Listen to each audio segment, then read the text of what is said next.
کراچی میں F I A banking circle نے کارروائی کرتے ہوئے غیر قانونی کرنسی ایکسچینج میں ملوث ملزم کو گرفتار کر لیا ہے۔ مزید جانتے ہیں ڈان نیوز کے نمائندے عاصم خان سے۔ عاصم، کیا تفصیلات ہیں ایف آئی اے کی کارروائی کی؟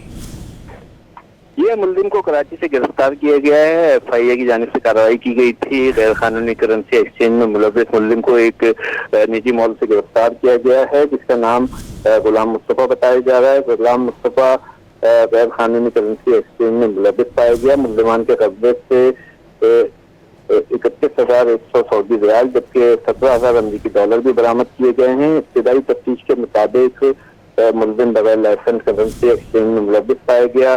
ملزم کے موبائل فون اور دیگر ڈیٹا جو ہے اس کے قبضے میں لے کر اس کے خلاف اور اس کے گروہ کے دیگر کارندوں کے خلاف کارروائی کا آغاز کر دی۔ عاصم، بہت شکریہ ان تفصیلات کے لیے۔